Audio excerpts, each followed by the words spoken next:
எல்லாருக்கும் வணக்கங்க. இன்னைக்கு நாம என்ன ஜியோ பொலிட்டிக்கல் தகவல் பார்க்க போறோம்னா, அமெரிக்காவுக்கு பரம எதிரி நாடுகளா இருந்துட்டு இருக்கிற இந்த வடகொரிய நாடும் ரஷ்யாவும் இப்ப அவங்களோட ராணுவ கூட்டாளித்தனத்தை இன்னும் பல மடங்கு விஸ்தரிக்கிற விதமா வடகொரியா உக்ரைன் போருக்காக 50,000 சோல்ஜர்ஸ்களை ரஷ்யாவுக்கு கொடுக்க இருக்கிறதா தகவல் கிடைச்சிருக்குதுங்க.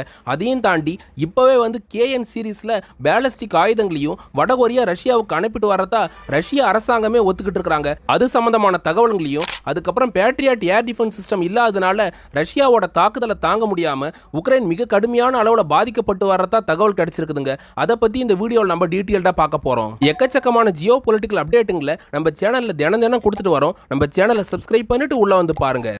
இப்போதைக்கு அமெரிக்காவோட நேருக்கு நேர் சண்டை போடுற அளவுக்கு ராணுவ ரீதியான திறன் உள்ள ஒரு நாடு உலகத்தில் இருக்குதுன்னா அது ரஷ்யா மட்டும்தாங்க.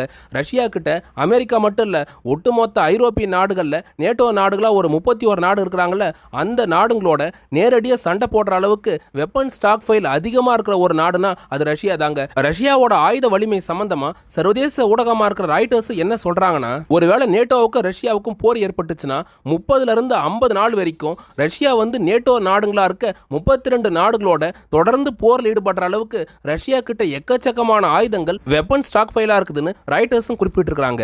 இந்த அளவு வெப்பன்ஸ்ல ஸ்ட்ராங்கா இருக்கிற ரஷ்யா இப்ப வரைக்கும் உக்ரைனோட நடத்திட்டு வர போரையே ஸ்பெஷல் மிலிட்டரி ஆபரேஷன் தான் சொல்றாங்க. ஒருவேளை நாங்க வார டிக்ளேர் பண்ற மாதிரி இருந்தா 10 நாள் கூட உக்ரைன் தாங்காதுன்னு தான் ரஷ்யாவோட அதிபரா இருக்க புதினும் சொல்லிட்டு வராரு. அதே சமயம் உக்ரைனோட இப்ப நடந்துட்டு வர போர்லயும் இதுக்கு அடுத்து நேட்டோவோட போர் நடத்தணும்ன்றதுல புதின் ரொம்ப தீர்க்கமா இருக்கிறதா தான் டிஃபென்ஸ் எக்ஸ்பர்ட்டுங்களும் சொல்றாங்க. அதனால இப்ப நடந்துட்டு வர உக்ரைன் போர்லயும் எதிர்வர நேட்டோ போர்லயும் ரஷ்யாவுக்கு எல்லா வகையிலும் சப்போர்ட் பண்ணுவேன்னு சைனா ரஷ்யாவுக்கு வெளிப்படையே எந்த ஒரு உத்தரவாதத்தையும் கொடுக்கல. ஆனா பக்கத்துல இருக்கிற வடகொரியான்ற நாடு ரஷ்யாவுக்கு வெளிப்படையாவே ஒரு உத்தரவாதத்தை கொடுத்திருக்காங்க. அந்த நாட்டோட அதிபரா இருக்க கிம் ஜாங் உன் ரஷ்ய அதிபர் புதினோட ஒப்பந்தம் போட்டது மட்டும் இல்லாம பொதுவெளியில என்ன சொல்லிருக்காருன்னா, அமெரிக்காவோட போர் பார்வையில இருந்து வடகொரியாவை பாதுகாக்கிற ஒரு இரும்பு கேடயமா ரஷ்யா இருந்துட்டு இருக்காங்க. அதனால ரஷ்யாவுக்கு எங்களால முடிஞ்ச அளவு எல்லா வகையிலும் நாங்க சப்போர்ட் பண்ணுவோம். அதனால தான் வடகொரிய வீரர்களை உக்ரைன் போர் நடத்துறதுக்காக நாங்கள் அனுப்பி வச்சிருக்கிறோம். இப்போ ஆயுதங்களையும் கொடுக்க ஆரம்பிச்சிருக்கிறோம். எதிர்வர நேட்டோ போர்லையும் ரஷ்யாவோட நாங்கள் இணைஞ்சு செயல்படுவோம்னு வடகொரியாவோட அதிபராக இருக்க கிம் ஜாங் உன் நேட்டோவுக்கும் அமெரிக்காவுக்கும் மிரட்டல் விடுத்ததையும் நம்மளால பார்க்க முடியுதுங்க. ஃப்ரெண்ட்ஸ், ரஷ்யாவோட வடகொரியாவுக்கு இருக்கிற மிலிட்டரி கோஆபரேஷன்ல இப்போ லேட்டஸ்டா வந்திருக்கிற தகவல் என்னன்னா, வடகொரியா 9,000ல இருந்து 10,000 வீரர்களை உக்ரைன் போருக்காக ரஷ்யாவுக்கு அனுப்பி வச்சிருக்காங்க. இது மட்டும் இல்லாம ரஷ்யாவோட அதிகார மையமா இருக்கிற கிரெம்ளின் என்ன ஒரு ரிப்போர்ட் கொடுத்திருக்காங்கன்னா, உக்ரைன் போர்ல ரஷ்யாவோட இணைஞ்சு செயல்படுறதுக்கு வடகொரியாவில இருந்து வந்த 9,000க்கு அதிகமான சோல்ஜர்ஸுங்களுக்கு நாங்க பெரிய அளவுல ட்ரைனிங் கொடுத்திருக்கிறோம். சீக்கிரமாவே அந்த சோல்ஜர்ஸுங்க ரஷ்யாவோட மாகாணங்களை பாதுகாக்கிறதுக்கும் அதுக்கப்புறம் உக்ரைனுக்கு எதிரான போர்ல ஃப்ரண்ட் லைன்லயே அவங்க பயன்படுத்தப்படுவாங்கன்னு ரஷ்யாவோட கிரெம்ளின் மாளிகை சொல்லியிருந்தாங்க. ஃப்ரெண்ட்ஸ், இப்போ உக்ரைனுக்கு எதிராக சண்டை போடுறதுக்கு ஒரு 10,000 வரைக்கும் சோல்ஜர்ஸுங்களை நார்த் கொரியா அனுப்பி இருக்கிறத ரஷ்யா ஒத்துக்கிட்டு இருக்காங்க. இதுல ஒரு பெரிய ஆபத்தை உருவாக்கக்கூடிய இன்னொரு தகவலும் கிடைச்சிருக்குதுங்க. அது உக்ரைன் போற நேட்டோ ரஷ்யா போரா மாத்திர அளவுக்கு கொண்டு போய் விடுறதுக்கும் வாய்ப்பு இருக்குது. அது என்னன்னா, இந்த வடகொரியா இப்ப 10,000 சோல்ஜர்ஸ் அனுப்பியிருக்கிறாங்களே, அடுத்து வர நாட்கள்ல 50,000ல இருந்து 1,00,000க்கு அதிகமான சோல்ஜர்ஸுங்களை உக்ரைனுக்கு எதிரான போர்ல வடகொரிய அதிபர் கிம் ஜாங் உன் அவங்களோட சோல்ஜர்ஸ் அனுப்ப இருக்கிறதா சர்வதேச ஊடகமா இருக்கிற தி கார்டியன் செய்தி வெளியிட்டு இருக்காங்க. ஒருவேளை படைகளை நார்த் கொரியா உக்ரைன் போருக்காக அதிகமா அனுப்பிட்டே வந்தாங்கன்னா அது நேட்டோவுக்கு அதிகப்படியான கோபத்தை ஏற்படுத்தும். அப்ப நேட்டோவோட வல்லரசு நாடுகளா இருக்க பிரிட்டன், ஜெர்மனி, பிரான்ஸ் மாதிரியான நாடுங்க உக்ரைன் போருக்காக ஏற்கனவே கடந்த 3 வருஷமா நாங்க சோல்ஜர்ஸ்களை அனுப்புவோம், ரஷ்யா அதை தடுக்க முடியாதுன்ற மாதிரி அவங்க அப்பப்ப மிரட்டல் விடுத்துட்டு வராங்க. இப்ப நார்த் கொரியாவும் இஷ்டத்துக்குன்னு ரஷ்யாவுக்கு சோல்ஜர்ஸ் அனுப்பிட்டு வரப்போகும்போது அப்ப நாங்களும் உக்ரைனுக்கு ஆதரவா எங்களோட ஸ்பெஷல் போர்சஸ் அனுப்புவோன்னு இந்த நேட்டோ நாடுங்க படைகள் அனுப்புற பட்சத்துல அப்ப உக்ரைன் போர்க்காலத்துல என்ன மாதிரியான ஆபத்துக்கள் ஏற்படும்னா, உக்ரைன் போர் இன்னும் விஸ்வரூபம் எடுத்து நேட்டோ ரஷ்யா போரா மாறத்துக்கான சான்ஸ் பல மடங்கு அதிகமாக்கிடும். அப்படி நேட்டோவுக்கு ரஷ்யாவுக்கு இடையில போர் மட்டும் ஏற்பட்டு போச்சுன்னா கடந்த 80 வருஷமா உலக மக்கள் எது நடக்கக்கூடாதுன்னு நினைச்சிட்டு இருந்தாங்களோ அந்த விஷயம் நடந்துருங்க.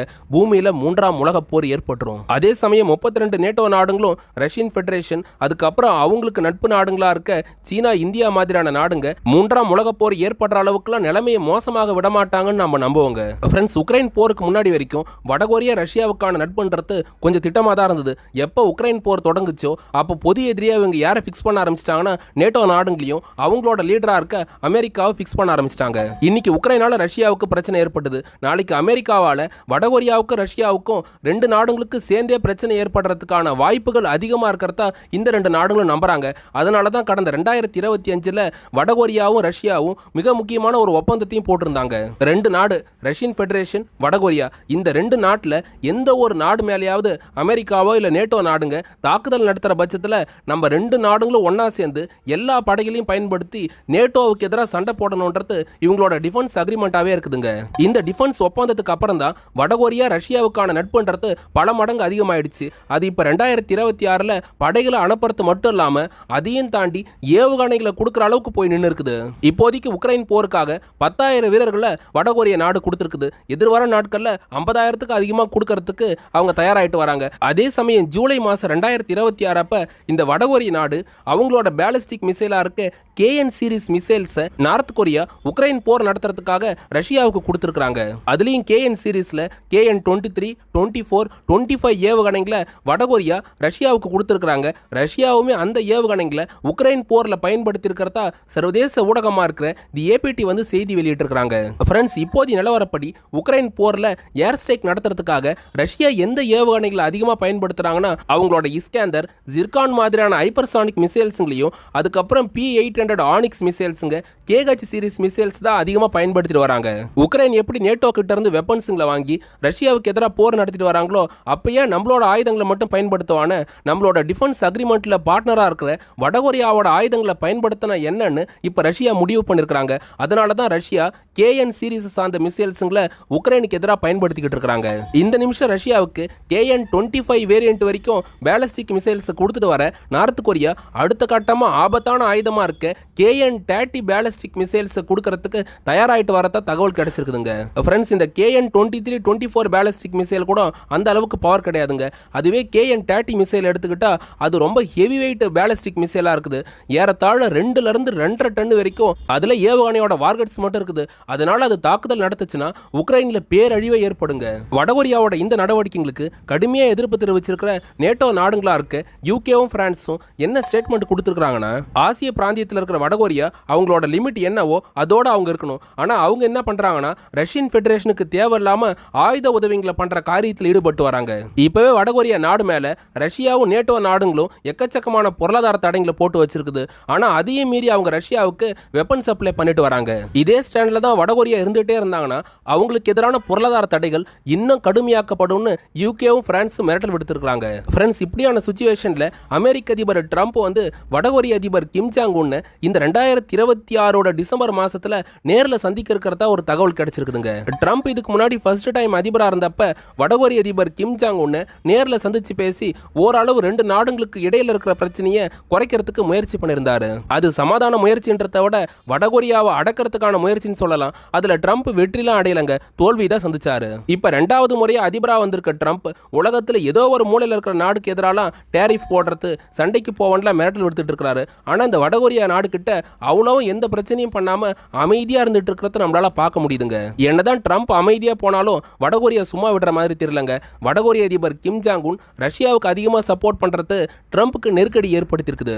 அதனால தான் கிம் ஜாங் உன்னை நேரில் சந்திச்சு பேசி, நீ தென்கொரியாவுக்கு எதிராக சண்டை போடுற மாதிரி எதுவும் பண்ணாத, ரஷ்யாவுக்கு நீ சப்போர்ட் பண்றத கொஞ்சம் குறைச்சிக்க, உன் மேல இருக்கிற பொருளாதார தடைங்களை நாங்களும் குறைக்க முயற்சி பண்றேன்னு ட்ரம்ப் பேச்சுவார்த்தை நடத்துறதுக்கு தயாராயிட்டு வராரு. அது கிம் ஜாங் உன் கிட்ட எடுபடுமா இல்லையான்றத நாம பொறுத்து இருந்தாங்க பார்க்கணும். இப்படி வடகொரியா ரஷ்யா அமெரிக்காவுக்கான பிரச்சனைங்க ஒரு பக்கம் போயிட்டு இருக்கு.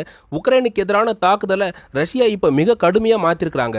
ரஷ்யா உக்ரைன் போர்ல பிஸியா இருக்கிற மாதிரி அமெரிக்காவும் ஈரான் போர்ல வந்து பிஸியா இருக்கிறாங்க. அதுலயும் அமெரிக்காவுக்கு இப்ப என்ன பிரச்சனை போயிட்டு இருக்குதுன்னா, அவங்க கிட்ட பேட்ரியாட் ஏர் டிஃபென்ஸ் சிஸ்டத்தோட இன்டர்செப்டார் மிசைல்ஸுங்களும் அதுக்கப்புறம் பிரிசிஷன் ஸ்ட்ரைக் மிசைல்ஸுங்களோட எண்ணிக்கை வெப்பன் ஸ்டாக் ஃபைல குறைஞ்சிட்டு போயிட்டு இருக்குது. அது வந்து அமெரிக்காவுக்கு மட்டும் பிரச்சனை இல்லை, இந்த உக்ரைன் நாட்டுக்கும் பெரிய பிரச்சனை தாங்க. உக்ரைன் அமெரிக்காவோட பேட்ரியாட் ஏர் டிஃபென்ஸ் சிஸ்டத்தை வச்சு தான் ரஷ்யா அனுப்புற ஏவுகணைங்க எல்லாத்தையும் தடுத்து நிறுத்திட்டு வராங்க. ஆனா ஈரான் போர் ஆரம்பிச்சதுக்கு அப்புறம் பாத்தீங்கன்னா அமெரிக்கா பெரிய அளவில் இந்த பேட்ரியாட் ஏர் டிஃபென்ஸ் சிஸ்டத்தை உக்ரைனுக்கு நேரடியாக சப்ளை பண்ணல. இந்த ஐரோப்பிய நாடுங்க இருக்குதுல, பிரிட்டன், பிரான்ஸ் மாதிரியான நாடுங்க, அந்த நாடுங்க கிட்ட சொல்லி அவங்க கிட்ட இருக்கிற பேட்ரியாட் ஏர் டிஃபென்ஸ் சிஸ்டத்துல லிமிட்டடா கொஞ்சத்தை மட்டும் எடுத்து இந்த உக்ரைனுக்கு கொடுத்து ஹெல்ப் பண்ணிட்டு வராங்க. அதன் காரணமா இந்த ஏர் டிஃபென்ஸ் சிஸ்டத்தோட பற்றாக்குறை உக்ரைனுக்கு அதிகமாக ஏற்பட்டிருக்குதுங்க. அதனால ரஷ்யா என்ன பண்றாங்கன்னா உக்ரைனோட தலைநகரா இருக்க கியூவை டார்கெட் பண்ணி தினம் ஏர் ஸ்ட்ரைக் பண்ணிட்டு வராங்க. இருக்காங்க. கியூ நகரத்துல ரஷ்யா இப்ப பண்ண ஏர் ஸ்ட்ரைக்ல அங்க ஒரு மிகப்பெரிய மால் கடுமையான சேதமாயிருக்குது. அங்க ரஷ்யாவோட இஸ்கேந்தர் ஏவுகணைங்க நடத்தின தாக்குதல்ல அப்பாவி பொதுமக்கள் 16 பேர் வரைக்கும் அங்க இறந்து போயிருக்காங்க. 150க்கு அதிகமான பொதுமக்கள் உக்ரைன்ல காயம் அடைஞ்சிருக்கிறதா அந்த நாட்டு அரசாங்கம் சொல்லியிருக்காங்க. ரஷ்யா உக்ரைன் நாடுங்க மிலிட்டரைஸ்ட் ஜோனை உருவாக்கி அங்க கூட போய் சண்டை போட்டுக்கலாங்க. அதை விட்டுட்டு அப்பாவி பொதுமக்கள் மேல தாக்குதல் நடத்துறத என்னைக்குமே அனுமதிக்க முடியாது. ரஷ்யா போர் நடத்த வடகொரியா 50,000 சோல்ஜர்ஸ்களை கொடுக்க தயாராயிட்டு வரத பத்தி நீங்க என்ன நினைக்கிறீங்கன்றத கமெண்ட்ல பதிவு பண்ணுங்க. இப்படி நிறைய டிஃபென்ஸ் ஜியோ பாலிட்டிக்ஸ் தகவல்களை தெரிஞ்சுக்க நம்ம சேனலை சப்ஸ்கிரைப் பண்ணி வச்சுக்கோங்க. நம்மளோட ஜியோ பொலிட்டிக்கல் வீடியோஸை பார்க்குற சில நண்பர்கள் QR கோடை பயன்படுத்தி ஹெல்ப் பண்ணிட்டு இருக்காங்க. நீங்களும் உதவ நினைச்சீங்கன்னா இந்த ஆப்ஷன்ஸை பயன்படுத்தி எங்களுக்கு ஹெல்ப் பண்ணலாம் ஃப்ரெண்ட்ஸ். UPSC, TNPC, SSCக்கு ஏற்ற சில புத்தகங்களை நாங்கள் டேக்டு ப்ராடக்ட்ஸாக கொடுத்துருக்கோம். அதையும் போய் செக் பண்ணி பாருங்க. உலக வல்லரசுங்க மக்களுக்கு எதிராக நடத்துகிற போருங்களை கைவிட்டுட்டு வெறும் துப்பாக்கியை வச்சுக்கிட்டு போர் தந்திரம் தெரிஞ்சுக்கிட்டு எந்த நாட்டையும் காப்பாற்ற முடியாது. மக்களுக்கான அடிப்படை தேவையா இருக்க கல்வி, உணவு, மருத்துவத்துக்கு அவங்க முக்கியத்துவம் கொடுக்கணுங்க. நாடுங்கிறது உழைக்கும் மக்கள் தான். அடுத்து ஒரு டிஃபென்ஸ் ஜியோ பாலிட்டிக்ஸ் தகவலோட நாளைக்கு உங்களை வந்து சந்திக்கிறேன். அரசியல் பொருளாதாரம் தெரியாம நம்ம இனம், மொழி, கலாச்சாரம், இலக்கியம் எதையுமே காப்பாற்ற முடியாது. அது வரைக்கும் உங்ககிட்ட இருந்து விடை பெறுவது ஆல் இன் தமிழ்.